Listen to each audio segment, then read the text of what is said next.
Bonjour à tous et bienvenue dans cette vidéo consacrée aux fonctions linéaires.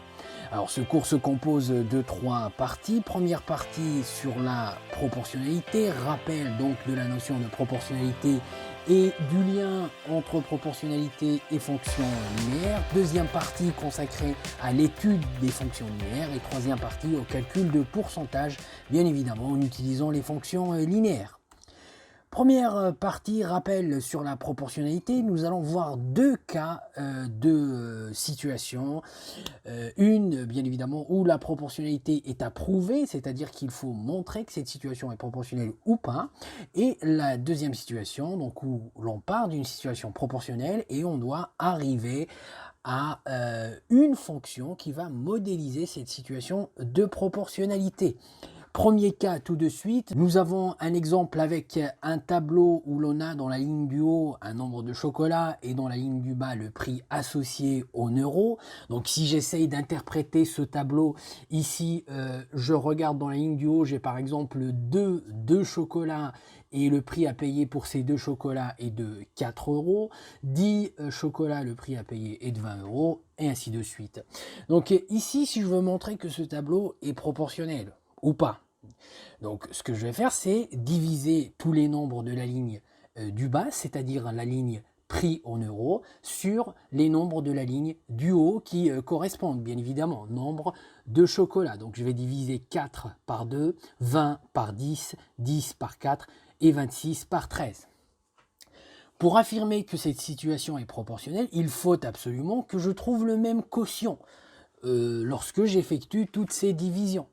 Si je trouve un des quatre quotients qui est différent des autres, cela signifierait que cette situation n'est pas proportionnelle. Donc passons au calcul. Donc 4 par 2 donne 2, facile.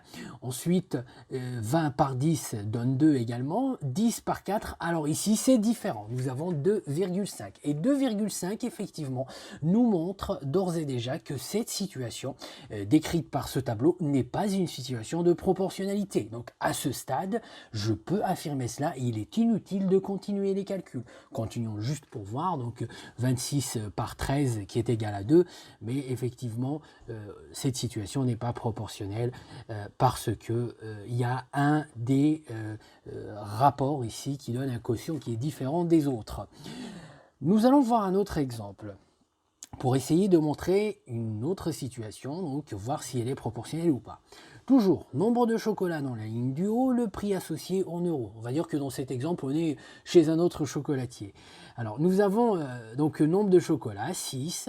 Donc, si j'achète 6 chocolats chez ce deuxième chocolatier, je paierai 9 euros. Si j'achète 4 chocolats, je paierai 6 euros, et ainsi de suite. Donc, pour montrer si ce tableau décrit une situation de proportionnalité, rien de plus simple, on n'a qu'à faire comme tout à l'heure. On divisera les nombres du bas par les nombres qui correspondent dans la ligne du haut. Alors j'aurai dans l'ordre 9 sur 6, 6 sur 4, 15 sur 10 et puis 7,5 sur 5. Nous allons donc poser ces calculs. Alors 9 sur 6, 1,5. Ensuite 6 sur 4, 1,5 également. Jusque là tout va bien. 15 sur 10, 1,5 et 7,5 sur 5, 1,5. Alors les quatre rapports donnent le même quotient, 1,5. Ici nous pouvons affirmer que cette situation est bien proportionnelle et nous déduisons aussi le coefficient de proportionnalité qui est 1,5. Donc 1,5 qui est le nombre par lequel finalement il faut multiplier la ligne du haut pour obtenir la ligne du bas. Nous allons maintenant nous intéresser à la deuxième situation, le deuxième cas où la situation est proportionnelle. Nous le savons, c'est sûr, et nous avons un tableau donc à compléter. Pour compléter ce tableau, il faut trouver d'abord le coefficient de proportionnalité, ensuite effectuer des opérations pour calculer les valeurs manquantes ici dans le tableau. Et enfin, nous allons déduire une fonction linéaire qui s'appelle f dans ce cas-là, qui modélise cette situation de proportionnalité. Cette dernière partie est la plus importante puisque puisque je rappelle que nous sommes dans un cours qui porte sur les fonctions linéaires. Alors, ici, pour trouver le coefficient de proportionnalité, je divise la ligne du bas par la ligne du haut, donc 16 divisé par 8, c'est très très simple, ça nous donne donc 2. 2 est le coefficient de proportionnalité. Nous le reportons tout de suite ici au niveau du tableau pour montrer que pour passer de la ligne du haut vers la ligne du bas, on multiplie donc par 2. Et inversement, si je veux prendre cette flèche dans l'autre sens, c'est-à-dire chercher une valeur qui se trouve dans la ligne du haut en connaissant une valeur qui se trouve dans la ligne du bas, eh bien je dois effectuer l'opération inverse à la multiplication par 2, c'est-à-dire la division par 2. Effectuons donc toutes ces opérations maintenant pour compléter le tableau. Donc commençons par la première valeur manquante. Donc je cherche une valeur en bas, je multiplie donc 3 par 2 et j'obtiens la valeur 6.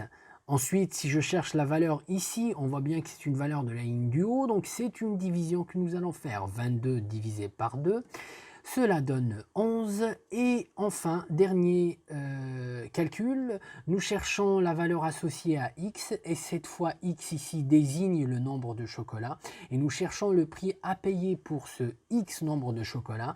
C'est une valeur de la ligne du bas que nous cherchons, nous multiplierons donc par 2 x, et nous obtenons 2x. Alors 2x est le prix à payer pour x chocolats achetés. À partir de cette dernière opération, nous pouvons répondre à la dernière question où nous voulons trouver une fonction effectivement qui décrit cette situation de proportionnalité, qui modélise cette situation de proportionnalité. Eh bien, c'est celle-ci. Pour x donné, la fonction qui décrit cette situation de proportionnalité, eh bien, va associer 2x, c'est-à-dire qu'elle multiplie, comme ici, x fois 2. Et on obtient donc 2x. On notera également cette fonction avec la notation suivante, f de x égale 2x, c'est la notation qui permet de faire des calculs. À partir de là, nous pouvons déduire la propriété qui lie cette notion de proportionnalité à celle de fonction linéaire. Alors là, voici une situation de proportionnalité de coefficient a peut être traduite par une fonction linéaire de coefficient a. On dit que cette fonction linéaire f modélise cette situation. On a donc la fonction f qui pour un nombre x va associer à x et on note f de x égale à x. Petite remarque, dans le cas numéro 2, ici, nous remarquons que le coefficient qui est noté dans la propriété ici a, donc dans le cas numéro 2, c'est le nombre 2. Dans ce cas-là, la fonction qu'on a trouvée, c'est f qui a x associé 2x et qu'on note également f de x égale 2x. Vous voyez bien évidemment par identification que la fonction qu'on a trouvée, f, est bien une fonction linéaire. Un dernier point pour conclure cette première partie du cours, c'est la définition de la fonction linéaire. Donc c'est toute fonction qui a un nombre x associé à x, qu'on note également f de x égale à x. Une seule condition viendra se poser sur le nombre a, il faut que a soit un nombre différent de 0, c'est-à-dire qu'il peut être n'importe quel nombre, décimal, une fraction, un nombre entier, positif, négatif, à condition bien évidemment qu'il ne soit pas égal à 0. Parce que dans le cas où a vaut 0, on se retrouve dans un cas de fonction constante et non plus de fonction linéaire. Voici donc la définition.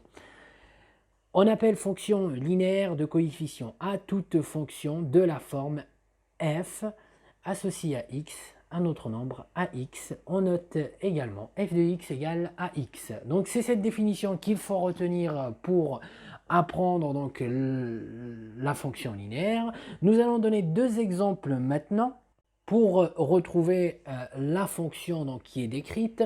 Voici donc pour le premier exemple la fonction linéaire de coefficient 5. Pour cela, nous allons nous inspirer de la définition plus haut. Donc une fonction linéaire est une fonction qui a un nombre x associé à x avec 1 le coefficient. Donc ici a c'est 5. Alors pour trouver la fonction donc, qui est décrite, c'est très simple, c'est celle-ci. Donc pour x, on associe non plus à x comme dans la définition, mais plutôt 5x, puisque le coefficient est bien 5. Et on peut l'écrire aussi f de x égale 5x. Deuxième exemple, cette fonction est définie par son coefficient moins 2, donc pour la trouver, rien de plus simple, on n'a qu'à remplacer le coefficient a par moins 2 et on trouve la fonction qui à x va associer moins 2x et on note également f de x égale moins 2x. Voilà, c'est donc terminé pour cette première partie de la leçon. Je te propose maintenant quelques exercices pour t'entraîner. Premier exercice qui porte sur le lien entre proportionnalité et fonction linéaire. Deuxième exercice, modélisation d'une situation par une fonction qui peut être linéaire ou pas, à toi de le trouver. Et puis troisième exercice qui va lier des notions de géométrie à celles de fonctions linéaires. A bientôt donc dans une prochaine vidéo pour la correction de ces trois exercices.